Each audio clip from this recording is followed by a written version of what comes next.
ایک تو یہ کہ قرآن میں آتا ہے الخبیثات للخبیثین والطیبات للطیبین، کہ پاک عورتیں پاک مردوں کے لیے اور ناپاک مرد ناپاک عورتوں کے لیے۔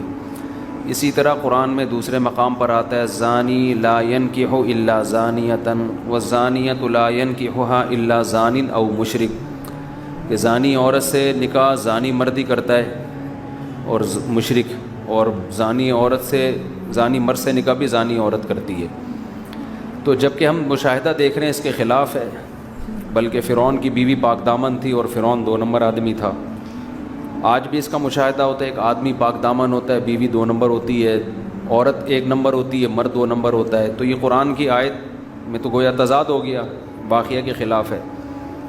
دیکھیں قرآن کی آیت کا یہ مفہوم ہوتا نا جو آپ بیان کر رہے ہیں کہ زانی مرد زانی عورت ہی سے نکاح کرتا ہے، یہ مطلب ہوتا جو آپ سمجھ رہے ہیں، تو سب سے پہلے صحابہ اس پر اعتراض کرتے جن کی لغت میں قرآن لازم ہوا، کیونکہ وہاں تو جو بھی اعتراض ہوتا تھا صحابہ فوراً پیش کر دیتے تھے، مشرکین اعتراض کر دیتے۔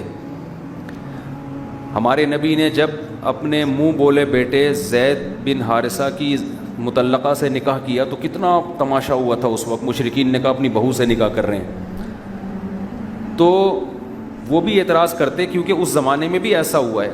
ہمارے پاس واقعات ہیں، صحابی کی زوجہ نے زنا کیا، ان کی وائف تھی وہ، تو پھر زنا کی حد بھی جاری ہوئی، تو وہ کہہ سکتے تھے ادھر تو قرآن کہہ رہے کہ زانی مرد زانی عورت سے نکاح کرتا ہے، ادھر تو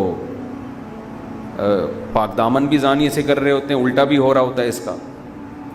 تو اس کا جواب یہ ہے کہ قرآن کی آیت کا مطلب یہ نہیں ہے کہ زانی مرد سے زانی عورت ہی نکاح کرے گی، کوئی اور کرنا چاہے گا تو ہوگا ہی نہیں، یا پاسبل ہی نہیں ہے۔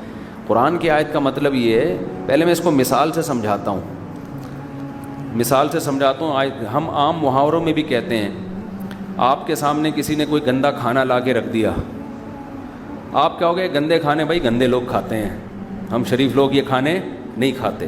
اب کسی نے مثال دے دی، اس دن تو مولوی صاحب آئے تھے، انہوں نے یہ کھانا کھایا تھا میرے سامنے، تو آپ کیا کہو گے؟ یار یہ تو مولوی صاحب کو پتہ نہیں ہوگا یا وہ خود گندے ہیں، یہی کہو گے نا۔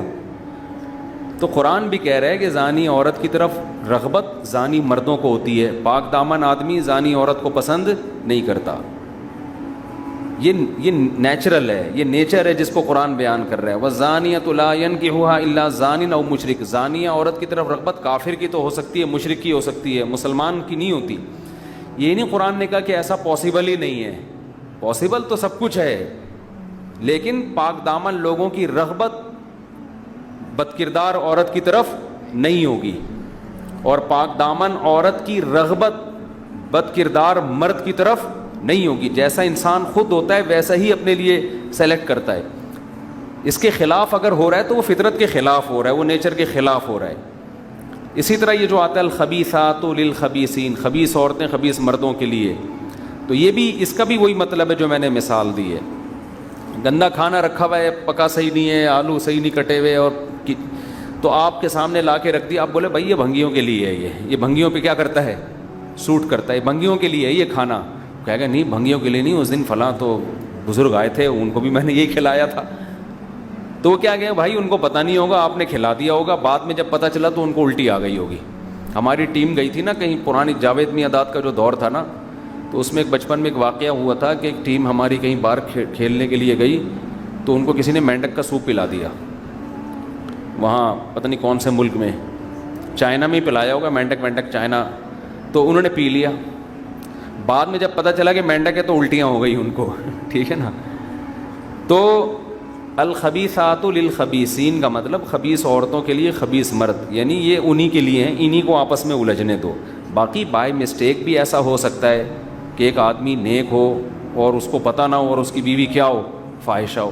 یہ بھی ہو سکتا ہے جب شادی کی تھی اس وقت نیک تھی، بعد میں 2 نمبر ہو گئی، یا جس عورت سے مرد نے نکاح کیا وہ نیک تھا، وہ بعد میں کیا ہو گیا؟ 2 نمبر۔ تو یہ تو مشاہدہ ہے، اور یہ اس دور میں بھی ہوتا تھا، آج بھی ہوتا ہے۔ تو قرآن کا صرف یہ مقصد ہے کہ دلچسپی پاک دامن لوگوں کو پاک دامن عورتوں میں ہوتی ہے، شریف لوگوں کو شریف عورت میں۔ تو یہ حضرت عائشہ کی برات میں جو نازل ہوئی ہے، اس کا بھی مطلب یہ ہے کہ پیغمبر نے جب اپنی رغبت سے حضرت عائشہ سے نکاح کیا ہے تو آپ تو پاک دامن تھے، آپ کسی فاحشہ سے کیوں معاذ اللہ نکاح کریں گے؟ تو آپ صلی اللہ علیہ وسلم تو پاک دامن سے ہی نکاح کریں گے. اور امی عائشہ اگر معاذ اللہ غلط ہوتی تو اپنی ایج سے اتنے بڑے ہونے کے باوجود ایک پیغمبر سے نکاح کیوں کرتی؟ وہ اس نکاح کو پسند نہیں کرتی.